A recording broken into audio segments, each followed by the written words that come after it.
नमस्कार दोस्तों, आज हम पढ़ेंगे संविधान के मूल अधिकार। संविधान ने हमें कुछ अधिकार दे रखे हैं, उनके बारे में आपको पता होना चाहिए। अगर आपको कर्तव्य याद नहीं हो तो कोई बात नहीं, लेकिन अधिकार आपको याद होना चाहिए क्योंकि अधिकार हमारा हक है। ठीक है, सबसे पहले मूल अधिकारों की शुरुआत कहाँ से हुई समझाने के लिए बता रहा हूँ, एग्जाम के लिए इंपॉर्टेंट नहीं है। सर्वप्रथम 1215 में ब्रिटेन के सम्राट जॉन ने एक अधिकार पत्र जारी किया था। क्या किया था? एक अधिकार पत्र जारी किया था जिसे मैग्ना कार्टा कहा जाता था। क्या कहते थे? Magna carta. ओके सर, तो बात करेंगे मूल अधिकार। भाग कौन सा है? भाग 3, अनुच्छेद 12 से 35, मौलिक अधिकार, मूल अधिकार, फंडामेंटल राइट्स। भाग कौन सा है? 3, अनुच्छेद 12 से 35। ठीक है, पहले बता रखा है। ठीक है, इसे ये कहां से लिए गए? तो अमेरिका से। अधिकार अमेरिका, ऐसे ए यानी मौलिक अधिकार कहां से लिए गए? अमेरिका से। कहां से लिए गए? अमेरिका के। ठीक है, संविधान के भाग 3 को मैग्ना कार्टा की संज्ञा दी गई है। क्या संज्ञा दी गई है? मैग्ना कार्टा की। संविधान के भाग 3 को मैग्ना कार्टा की संज्ञा दी है। मैग्ना कार्टा मतलब अधिकार पत्र। क्या होता है? अधिकार पत्र, यानी संविधान हमें कुछ अधिकार दे रखे, अगर इनका हनन हो जाए तो हम सुप्रीम कोर्ट या हाई कोर्ट या न्यायपालिका में जा सकते हैं। ओके सर, ठीक है। तो बात करेंगे मूल अधिकारों की विशेषताएं कि विशेषताएं क्या होती हैं। तो ये राज्य या सरकार के विरुद्ध हमें प्राप्त होते हैं। मूल अधिकार हमें राज्य या सरकार के विरुद्ध हमें प्राप्त होते हैं। ओके सर, ये राज्य या सरकार की शक्ति को कम करते हैं। क्या करते हैं? राज्य सरकार शक्ति को कम करते हैं। ओके सर, यदि राज्य या सरकार इनमें हस्तक्षेप करे तो व्यक्ति न्यायपालिका या सुप्रीम कोर्ट या हाई कोर्ट में जा सकता है। यदि राज्य या सरकार हमारे मूल अधिकारों में हस्तक्षेप करे, उनका हनन करे, तो हम न्यायपालिका यानी सुप्रीम कोर्ट या हाई कोर्ट में जा सकते हैं। ओके सर, न्यायपालिका या सुप्रीम कोर्ट या हाई कोर्ट को संविधान या मूल अधिकारों का रक्षक कहा जाता है। न्यायपालिका मतलब सुप्रीम कोर्ट और हाई कोर्ट को संविधान या मूल अधिकारों का रक्षक कहा जाता है। ओके सर, ये इनके बारे में रीट जारी करते हैं, आगे हम बताएंगे रीट कौन कौन जारी करते हैं ये। ठीक है, अब बात करते हैं भारत में मूल अधिकारों की मांग। विश्व के संदर्भ में आपको नहीं बताऊंगा क्योंकि इतना इंपॉर्टेंट नहीं है, हम वही बात करेंगे जो एग्जाम के लिए इंपॉर्टेंट है। तो भारत में सबसे पहले मूल अधिकारों की मांग किसने उठाई? तो सर्वप्रथम 1895 में तिलक, बाल गंगाधर तिलक ने अपने स्वराज विधेयक में मूल अधिकारों की मांग उठाई थी। ठीक है, तो सर्वप्रथम तिलक द्वारा 1895 में स्वराज विधेयक में मूल अधिकारों की मांग उठाई गई। इंपॉर्टेंट क्वेश्चन है, ध्यान रखना। ठीक है, इसके बाद एनी बेसेंट दूसरी बार मांग 1915-16 में एनी बेसेंट द्वारा होम रूल आंदोलन के दौरान की गई। पहले तिलक ने की, 1895 में तिलक ने। ठीक है, इसके बाद होम रूल आंदोलन में 1915-16 में एनी बेसेंट ने मूल अधिकारों की मांग की। ओके सर, फिर 1925 में एनी बेसेंट द्वारा दी कॉमनवेल्थ ऑफ इंडिया बिल, 1925 में एनी बेसेंट द्वारा दी कॉमनवेल्थ ऑफ इंडिया बिल में मूल अधिकारों की मांग वापस की गई। ठीक है सर, 1927 में कांग्रेस के मद्रास अधिवेशन में 1927 में कांग्रेस के मद्रास अधिवेशन में भी मांग की गई, जिसके अध्यक्ष थे M.A. अंसारी। कौन थे? M.A. अंसारी। ओके सर, 1928 की नेहरू रिपोर्ट मोतीलाल नेहरू ने बनाई थी, तो 1928 की नेहरू रिपोर्ट में भी मूल अधिकारों का उल्लेख था। ठीक है, ये इतना इंपॉर्टेंट नहीं है अगर आप याद नहीं करो। ठीक है, इंपॉर्टेंट ये है, प्रश्न पूछा भी गया है ये। भारत में पहली बार मूल अधिकारों की प्रभावी रूप से मांग किसने उठाई? तो 1931 में कांग्रेस के कराची अधिवेशन में उठाई गई थी। किसके द्वारा? सरदार वल्लभ भाई पटेल के द्वारा। वापस सुनना, भारत में प्रभावी रूप से मूल अधिकारों की पहली बार मांग 1931 के कांग्रेस के कराची अधिवेशन में सरदार वल्लभ भाई पटेल द्वारा उठाई गई थी। ठीक है, सबसे इंपॉर्टेंट क्वेश्चन यही बैठता है इसके अंदर। किसने उठाई थी? सरदार वल्लभ भाई पटेल द्वारा उठाई गई थी। इसके बाद फिर 2 समितियों का गठन हुआ था, वो हम बात करेंगे। स्क्रीनशॉट लीजिए, इसके आगे बढ़ते हैं। इसके बाद संविधान सभा द्वारा मूल अधिकारों के लिए 2 समितियों का गठन किया गया था। देखिए, इसके बाद संविधान सभा द्वारा मूल अधिकारों के लिए 2 समितियों का गठन किया गया था। कौन कौन सी थी? देखिए, पहली मौलिक अधिकार एवं अल्पसंख्यक समिति। कौन सी थी? मौलिक अधिकार एवं अल्पसंख्यक समिति। इसके अध्यक्ष कौन थे? तो इसके अध्यक्ष थे सरदार वल्लभ भाई पटेल। कौन थे? सरदार वल्लभ भाई पटेल। ठीक है, दूसरी समिति थी मौलिक अधिकार उप समिति। कौन समिति थी? मौलिक अधिकार उप समिति। इसके अध्यक्ष थे JB कृपलानी। कौन थे? JB कृपलानी। झंडा समिति थी ना, झंडा समिति के अध्यक्ष वो वही JB कृपलानी। ठीक है, उप समिति के अध्यक्ष हो गए। इन दोनों समितियों की सिफारिश पर भारतीय संविधान में मूल अधिकारों को शामिल किया गया है। इन दोनों समितियों की सिफारिश पर भारतीय संविधान में मूल अधिकारों को शामिल किया गया। मौलिक अधिकार मुख्य समिति और एक उप समिति। ठीक है सर, फिर बात करें अनुच्छेद 12। देखिए, अनुच्छेद 12 से 35, तो 12-13 के बारे में एक बार बात कर लेते हैं। ठीक है, अनुच्छेद 12 में राज्य को परिभाषित किया गया। किसको परिभाषित किया गया?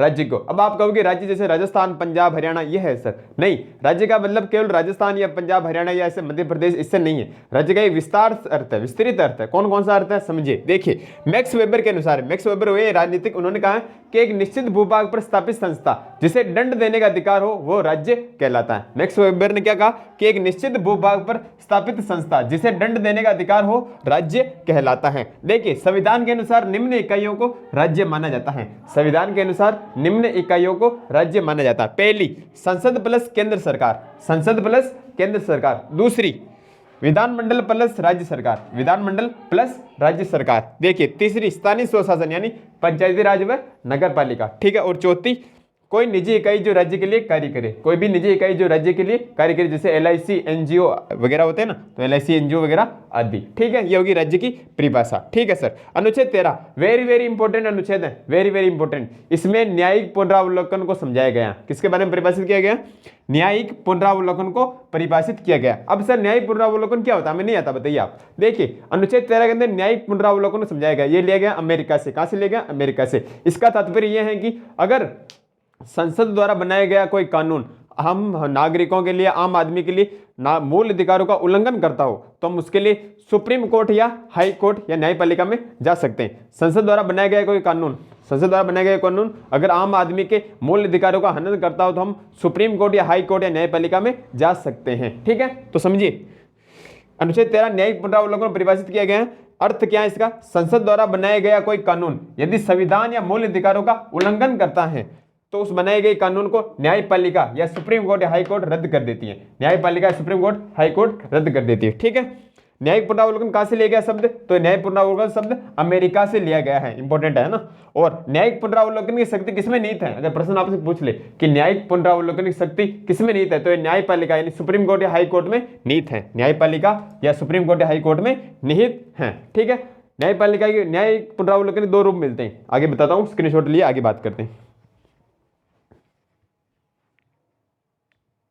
तो देखिए भारत में न्यायिक पुनरावलोकन के दो आधार मिलते हैं। कितने मिलते हैं? दो आधार। पहला कौन सा? विधि द्वारा स्थापित प्रक्रिया और दूसरा विधि की उचित प्रक्रिया। बोलो, पहला विधि द्वारा स्थापित प्रक्रिया, दूसरा विधि की उचित प्रक्रिया। कहां से लिए गए?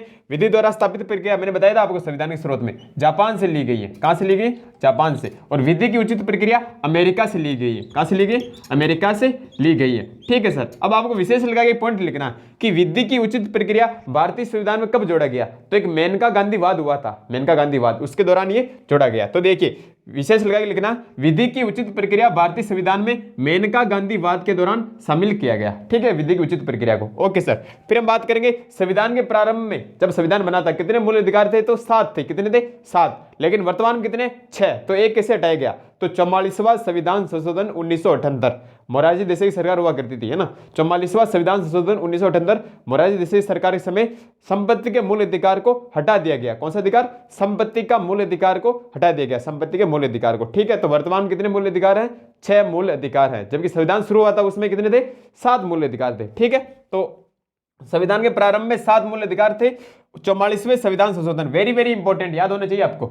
44वें संविधान संशोधन 1978 द्वारा संपत्ति के मूल अधिकार को हटा दिया गया। अब देखिए संपत्ति के मूल अधिकार पहले कौन से अनुच्छेद में था? तो पहले ये 19F व अनुच्छेद 31 में था। याद होना चाहिए, पूछा गया 19F, ध्यान रखना, सभी इसको याद करते 31, ये कोई याद ही नहीं करता। तो अनुच्छेद 19F व अनुच्छेद 31 में इसका उल्लेख था, हटा दिया गया। ठीक है। वर्तमान में 6 मूल अधिकार है। अब देखिए संपत्ति के मूल अधिकारों से हटा दिया, तो क्या बिल्कुल हटा दिया? क्या नहीं, बिल्कुल नहीं हटाया। तो कारण क्या रहा? अब वर्तमान स्थिति क्या समझते हैं। देखिए पहले और वर्तमान में, पहले किसमें था संपत्ति का मूल अधिकार? भाग 3 में था। कौन से में था? भाग 3 में। वर्तमान में कौन से में है? भाग 12 में है। संपत्ति का मूल अधिकार वर्तमान में भाग 12 में है। Okay sir. पहले कौन से अनुच्छेद में था? अनुच्छेद 19F व अनुच्छेद 31। पहले संपत्ति का मूल अधिकार अनुच्छेद 19F व अनुच्छेद 31 में था। वर्तमान में कौन से अनुच्छेद में है? 300 क। वर्तमान में अनुच्छेद में है ये 300 क में इसका उल्लेख है। संपत्ति मूल अधिकार का वर्तमान किस में उल्लेख है? 300 क में। पहले कैसा अधिकार था सर? मूल अधिकार था, फंडामेंटल राइट था, मूल अधिकार मौलिक अधिकार था। लेकिन वर्तमान में ये कानूनी अधिकार है। कैसा अधिकार है? कानूनी अधिकार है, ये मूल अधिकार नहीं है। स्क्रीनशॉट लीजिए, अभी सभी अधिकार बताता हूं मैं आपको। लीजिए, ले लिया। देखिए अब सभी अधिकार याद करते हैं।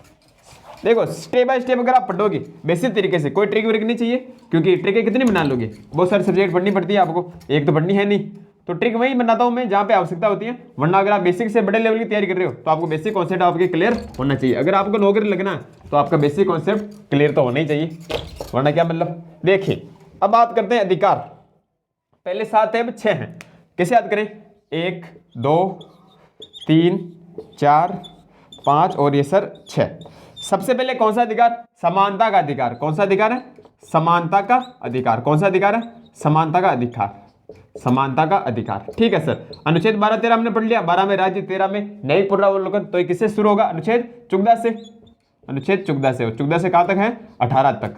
अनुच्छेद 14 से 18 तक, ठीक है। दूसरा अधिकार, समानता के बाद स्वतंत्रता का अधिकार। हम स्वतंत्र हैं तो स्वतंत्रता का अधिकार।